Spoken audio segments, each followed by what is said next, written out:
Aqui no vídeo, temos agora ali mais alguns pontos que eu quero comentar com vocês. Um nome que, quando eu olhei, eu até fiquei na dúvida. Falei, gente, mas será que eu trago esse nome? Será que não? Que é no caso do ponta Welber, aí que vem se destacando bastante pelo Yokohama Marinos do Japão.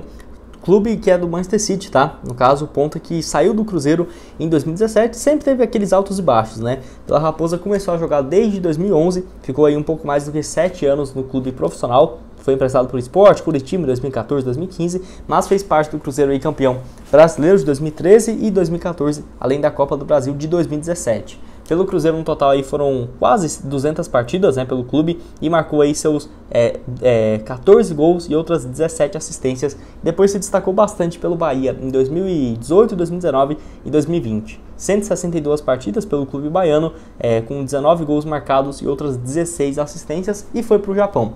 A grande questão é que ele tem contrato ainda com o Yokohama por mais uma temporada, tá? Mas é um jogador que eu ficaria de olho. Eu acho que pela questão da idade não seria um problema. Ele acabou de completar 30 anos de idade e pelo Japão, do Yokohama lá no Japão, nessa temporada, fez 33 partidas, 5 gols e 6 assistências. Ano passado, 41 jogos, 6 gols e 10 assistências também. Então, excelentes números por lá. O jogador aí revelado na base do Cruzeiro. Igual eu falei, quando eu olhei o nome, eu falei, não, o Welber não tá muito bom não, né? Fui olhar e realmente vivendo uma fase excelente no Japão.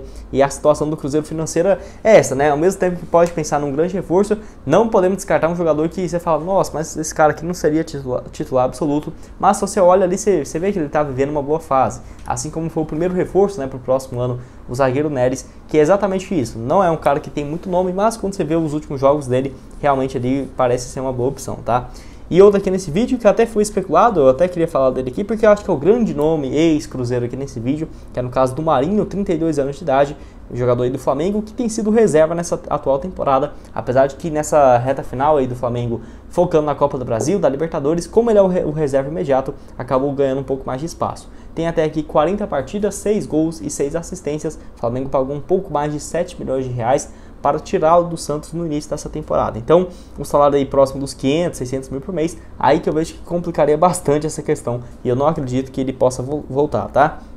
Só lembrando que o contrato dele é de mais uma temporada até o final de 2023. Eu acho que é uma opção viável a partir de 2024 para pegar o jogador livre, tá? Porque não acho que o Flamengo vai abrir mão do Marinho também, porque nessa reta final do ano, igual eu falei para vocês, ele ganhou um pouco mais de espaço, tanto que nos últimos 7 jogos do Flamengo ele jogou em 5, sendo 3 como titular, então aí complicaria um pouco, porque até umas, sei lá, 2 meses atrás, o Marinho jogava pouquíssimas vezes e poderia ser mais viável, mas eu nem vou falar muito dele porque eu acho que não seria tão viável assim pro ano que vem, tá bom?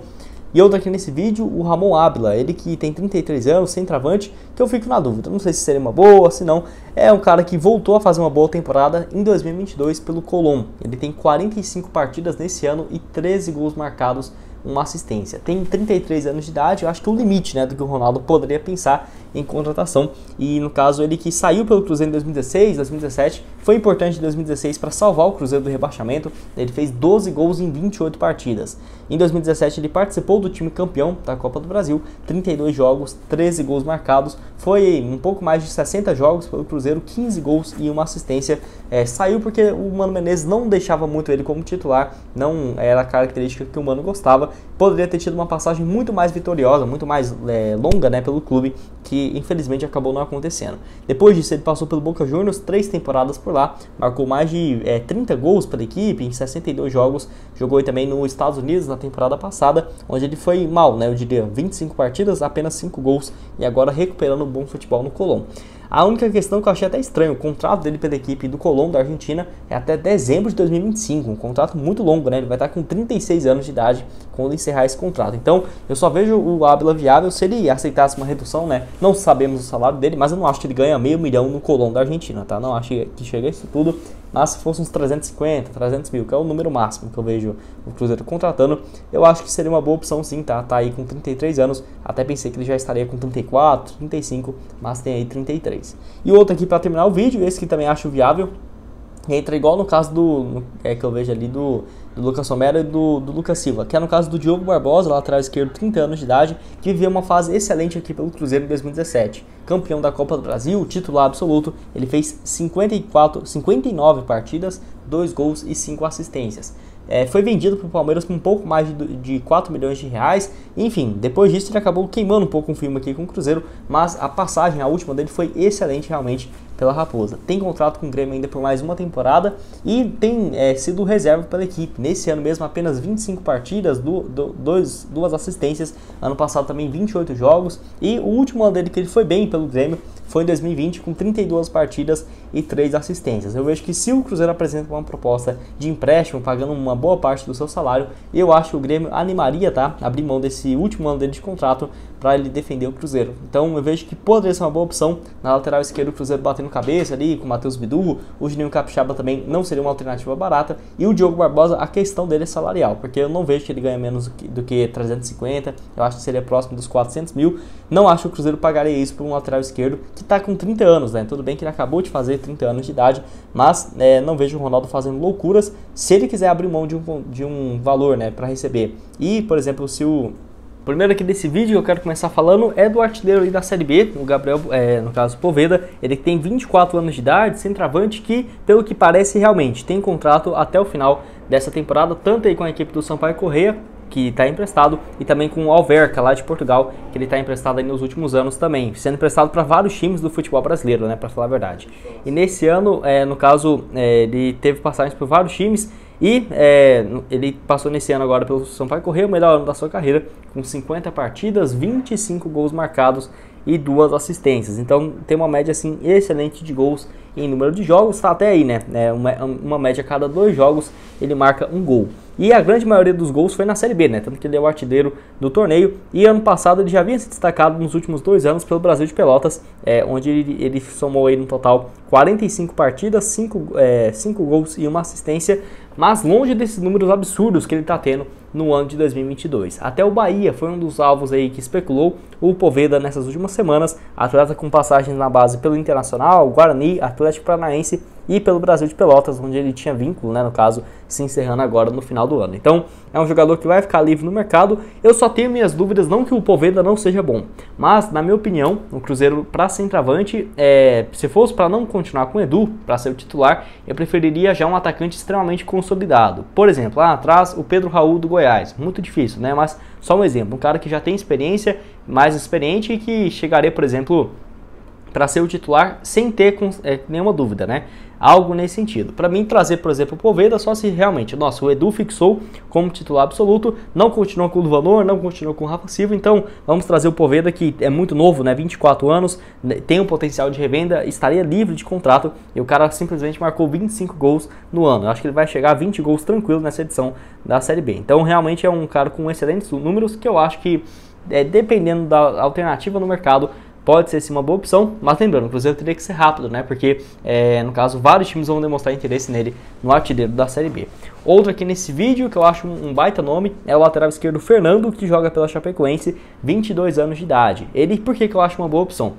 Tem contrato longo com a Chapecoense até o final de 2024, mas é um cara que começou a sua carreira como ponta. Ele pode jogar tanto de ponta quanto lateral. Ou seja, o papel perfeito para quem joga nesse esquema de 3 zagueiros do Pesolano, tendo muito espaço pela lateral do campo, né? E além no caso, de times da Série A, o único que demonstrou interesse real foi o Atlético Paranaense, um dos interessados na contratação na janela do meio de agosto, né?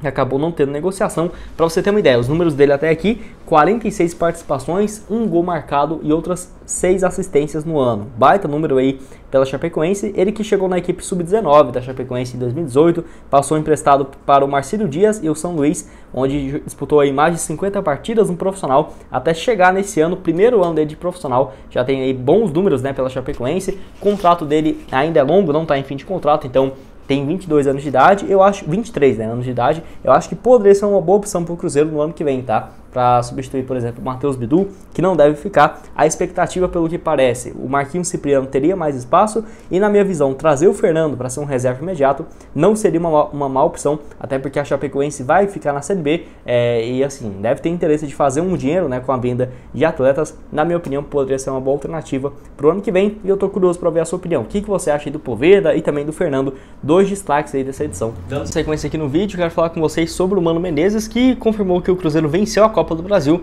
com 2 meses de salários atrasados lá em 2018 e também 5 meses de atraso de direitos de imagem. Essa entrevista aí ao canal do YouTube da Duda Garbi, no caso o atual comandante do Internacional, vice do Campeonato Brasileiro, disse que estava também sem receber, igual eu falei, os direitos de imagens há 5 meses, abre aspas. A gente começou a ver que as coisas estavam fora do padrão e eu sempre fui um técnico muito preocupado com essas questões do clube honrar os compromissos com um grupo de jogadores, e as coisas já vinham atrasando no ano anterior, em 2018. Fomos campeões da Copa do Brasil com 2 meses de salários atrasados e 5 de imagem. No caso, você vai vendo que a coisa não está andando bem.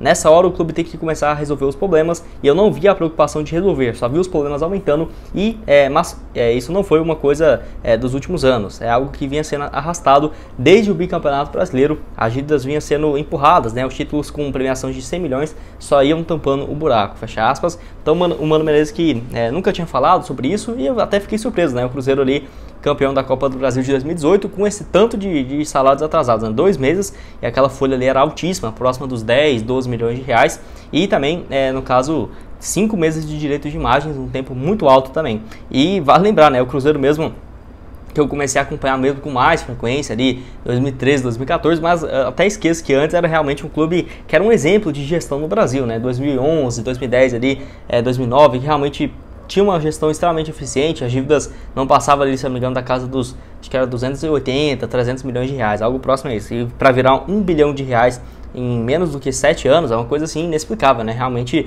o que fizeram com o Cruzeiro. E ele falou muito bem, que vinha sendo arrastado desde o bicampeonato brasileiro, 2013, 14, aí 15, 16, 2 anos bem ruins na história do Cruzeiro, que lembrando, o Mano Menezes já estava comandando a Raposa nesses 2 anos, então ele viu meio que o processo de o Cruzeiro voltando a disputar títulos e acabando novamente, e dessa vez pior do que qualquer cruzeirense poderia imaginar, com um rebaixamento para a 2ª divisão. E você, o que achou dessa fala do Mano Menezes? Você meio que suspeitava que tinha salários atrasados já naquela época, já em 2018, e olha que mesmo com isso a diretoria, meu Deus, começa 2019, vende o Arrascaeta ali por quase 70 milhões de reais, e o que vai fazer, vamos pagar os salários, vamos pagar dívidas? Não. Vai lá e tenta trazer mais jogador, tenta comprar Rodriguinho. Rodriguinho agora vai chegar a dívida aí junto ao Pirâmides por 35 milhões de reais. Realmente, é uma questão assim que parece que os caras, na maldade mesmo, que queriam com toda a força do mundo, acabar com o Cruzeiro. Parecia que isso nunca ia voltar para eles, enfim. Quero que você deixe aqui embaixo a sua opinião nos comentários.